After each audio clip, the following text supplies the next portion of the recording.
Hi viewers, welcome to Hakuna Matata kid story channel, जहाँ पे आपको मिलेगी हॉरर स्टोरीज, मज़ेदार स्टोरीज और सास बहू की स्टोरीज। व्यूअर्स, जैसा कि आप जानते हैं कि हमने हमारी लेटेस्ट वीडियोस में टॉप कमेंटर्स के नाम अनाउंस किए, लेकिन दोस्तों इस बार हम आपसे हमारी कहानी में कुछ सवाल पूछेंगे और जो हमारे सवालों का जवाब देंगे हम उन कमेंटर्स का नाम हमारी कहानी में अनाउंस करेंगे। दोस्तों आपके लिए पहला सवाल, हमारी सोनू एंड मोनू कहानी में कितने कैरेक्टर थे?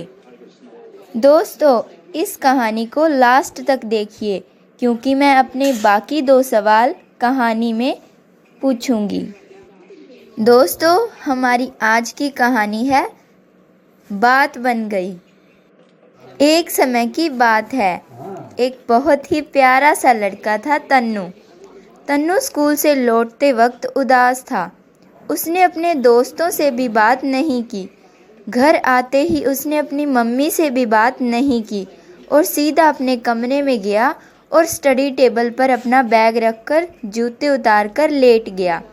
उसकी मम्मी ने यह बात नोटिस की और उसकी मम्मी तन्नू के पास गई और बोली, क्या हुआ?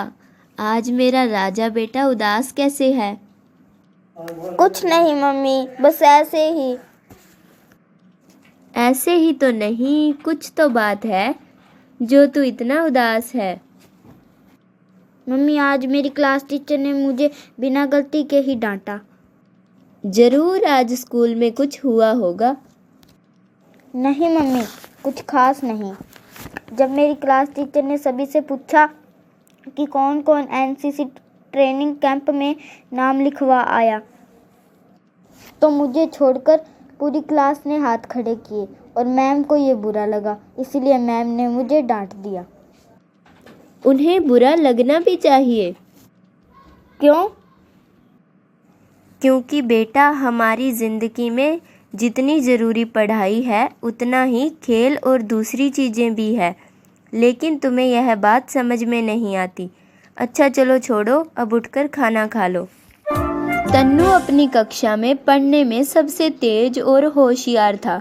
सभी अध्यापक उसे पसंद करते थे, लेकिन उसके कुछ दोस्त उसे किताबी कीड़ा कहते थे क्योंकि वह खेल कूद जैसी गतिविधियों से दूर रहता था। जब तक टीचर उसे ना कहते वह खेलने में रुचि नहीं रखता था। स्कूल से आने के बाद भी तन्नू सारा दिन घर पर ही रहता था। वह हमेशा पढ़ाई करता रहता था। अरे तन्नू बेटा, कभी अपने दोस्तों के साथ खेल भी लिया करो। मम्मी मैं अभी पढ़ रहा हूँ। मैं और तुम्हारे पापा तुम्हारी इस आदत से बहुत परेशान हैं। हम तो तुम्हें समझाते समझाते थक गए कि पढ़ाई लिखाई के साथ साथ दूसरी चीज़ें भी, जैसे खेल कूद, सुबह खुली हवा में घूमना भी ज़रूरी है। इससे सेहत भी ठीक रहती है, लेकिन तुम पर इन बातों का कोई असर नहीं होता। अगले सोमवार सभी बच्चे एक हफ्ते की छुट्टी पर शिमला जा रहे हैं। इस टूर पर सभी को जाना है, इसीलिए किसी को भी छुट्टी नहीं मिलेगी। Okay ma'am. तन्नू को छोड़कर सभी बच्चे खुश थे। तन्नू को लग रहा था कि इससे समय बर्बाद होगा।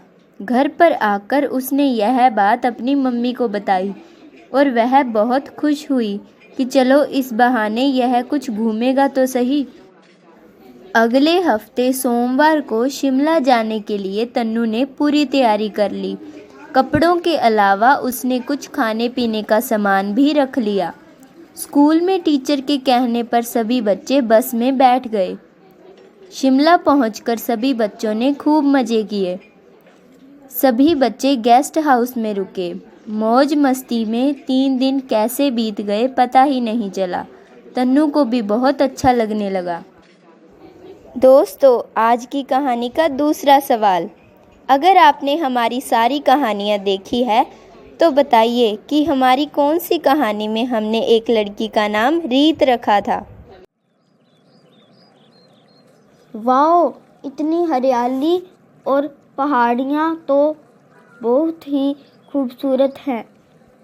मैं तो पढ़ाई करने में ही लगा रहा, लेकिन अब तो मेरा मन यहीं रहने का कर रहा है। चलो मैं घूमकर गेस्ट हाउस ही देख लेता हूँ।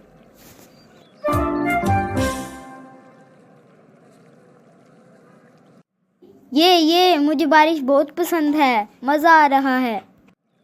अरे बस करो तन्नू बेटा, ज़्यादा बारिश में नहाओगे तो बीमार पड़ जाओगे।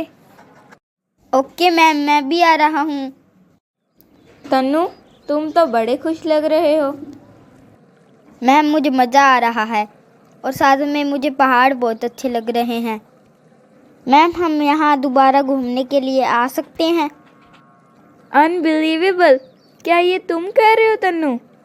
मैं तो हैरान हूँ कि तुम वही तन्नू हो जो डांटने पर ही खेला कूदा और घूमा करते थे। पहले तो तुम ये सब करने से कतराते थे, अचानक यह बदलाव कैसे आ गया?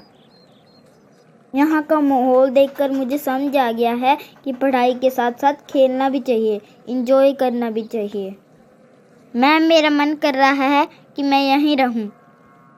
मैम, क्या हम फिर कभी यहाँ आ सकते हैं? हाँ, मगर यहाँ आने से पहले हमें यहाँ से जाना होगा तन्नू, समझे?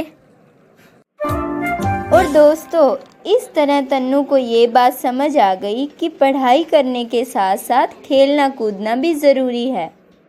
दोस्तों, आज के लिए तीसरा सवाल, हमारी सबसे पहली कहानी कौन सी है? तो बताइए व्यूअर्स, कैसी लगी आपको आज की कहानी? अगर आपको ये कहानी अच्छी लगी है तो हमें कमेंट करके बताएं और जो मैंने इस कहानी में 3 सवाल पूछे हैं उनका जवाब दें ताकि हम आपका नाम टॉप कमेंटर्स में अनाउंस कर सकें।